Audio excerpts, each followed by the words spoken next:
Bem-vindos ao nosso mergulho de hoje. A gente vai explorar uma narrativa cósmica bem intrigante. Tribunal Cósmico, o Véu Revelado. Isso. E a fonte é essa história mesmo. Exato. Nossa missão aqui é meio que destrinchar o coração dessa trama, sabe? Tem uma audiência intergaláctica, uma ameaça bem escondida contra a Terra. E uma intervenção de luz que, olha, é bem particular. Totalmente. E a premissa já começa forte, né? A humanidade, ali representada pelo Henrique Hermes, ele não tá sozinho, tem o guia dele e um tal de Dr. Who. É um cientista multidimensional, pelo que entendi. Exato. E eles levam o caso da Terra pro Alto Conselho Intergaláctico. Mas o ponto-chave não é tipo uma invasão com naves e tudo. Não, né? É mais sutil. Uma manipulação energética, de percepção mesmo, feita por uns seres chamados umbrales. Certo, então vamos abrir essa caixa. A história já joga a gente direto lá no tribunal, né? O Henrique chega e... Bom, já solta a bomba. Já chega chegando. Diz que a Terra está sofrendo um ataque invisível. Não é com arma, é com ideia, com contrato energético oculto. Que drena nossa vitalidade, né? Isso. E tudo disfarçado de progresso, de cultura. E ele aponta o dedo, são os umbrais. Mas como que a história faz a gente acreditar numa ameaça que a gente nem dê? Então, aí é que tá o ponto-chave, né? A tática umbralina que a narrativa descreve é, nossa, muito sutil. Nada de força bruta. Nada. É puro convencimento. É reprogramar o inconsciente coletivo usando sistemas que já existem aqui. Governo, mídia, as grandes corporações. Entendi. E o Dr. Who, ele entra com umas provas holográficas, mostrando a conexão entre o caos na Terra, tipo guerras, crises, e uma assinatura de energia umbralina. Nossa! Ele chega a falar da tecnologia como uma possível coleira digital, mas o conselho no início fica meio assim. Hesitante. Por causa daquela regra do livre-arbítrio, sabe? Que impediria eles de meter a mão. Entendi. Quer dizer, eles usam as nossas próprias estruturas contra a gente. Mas essa hesitação do conselho não vai pra sempre, né? Acaba mudando. Não, não vai. A coisa aperta. E aí, diante desse impasse da política de não intervenção, o Dr. Who faz uma jogada bem radical. O que ele faz? Ele ativa um artefato que, segundo a história, é proibido. A TARDIS 42. Tardes? Tipo... O nome é sugestivo. A função dela seria transmitir as provas direto para a consciência de todas as raças do universo. Tipo um ato de desespero, mas calculado. Uau! E que provas eram essas? O que virou o jogo, assim? Olha, a narrativa descreve cenas bem impactantes. Programação mental de criança por aparelhos, governos agindo por baixo dos panos. Sob influência externa, você diz. Exato. Recursos do planeta sendo sugados, a humanidade meio que virando uma bateria emocional. E o pior, simulações que mostravam o plano deles. Que plano? O plano dos Umbrales de levar esse modelo para outros planetas depois da Terra. Aí a fala final do Henrique, alertando que a ameaça era para todo mundo, sabe? Imagino a tensão. Aí não teve jeito.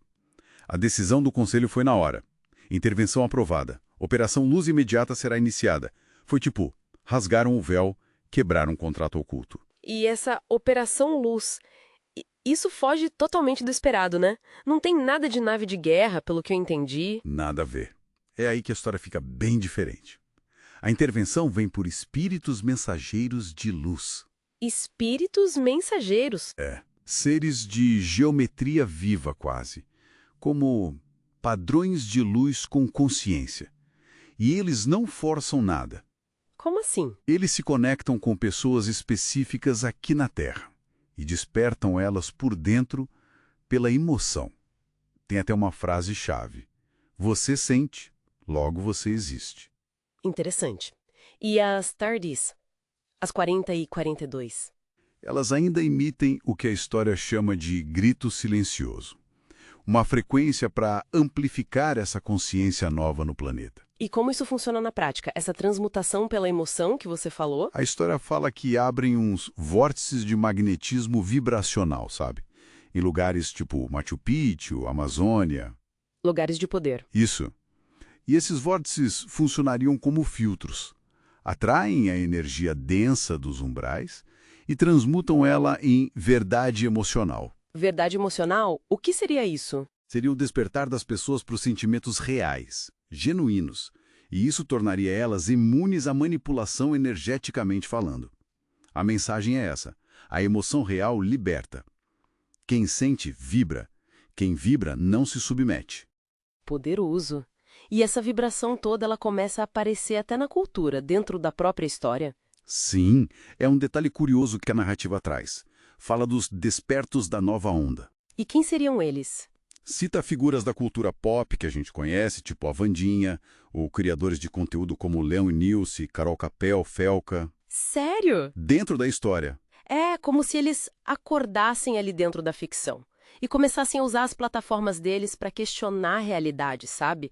Como se a própria cultura começasse a mostrar essa rachadura na Matrix. A manipulação ficando visível em todo lugar. Exatamente. Então, para a gente amarrar a jornada que essa fonte desenha, a gente começa com um alerta sobre um controle sutil energético, passa por um julgamento cósmico tenso pra caramba, Muito tenso. chega numa intervenção que não é força, é luz, é despertar emocional por dentro, e isso culmina numa onda de consciência que começa a desmontar a manipulação de dentro pra fora. Isso. E reflete até na cultura pop, dentro da narrativa. Exato. E fica uma reflexão final, né? Algo para a gente pensar a partir dessa fonte. Sobre a natureza da realidade que a gente vive. Como assim? Como que forças que a gente não vê, chame como quiser, podem acabar moldando a nossa percepção coletiva. E o contrário também. Qual o poder que a gente tem quando se reconecta com a nossa verdade interna? Especialmente a emocional, pelo que a história sugere. Precisamente. A narrativa aponta muito para isso. Que talvez aí, na nossa bússola emocional autêntica, resida uma chave. Talvez a chave mais importante para tudo isso.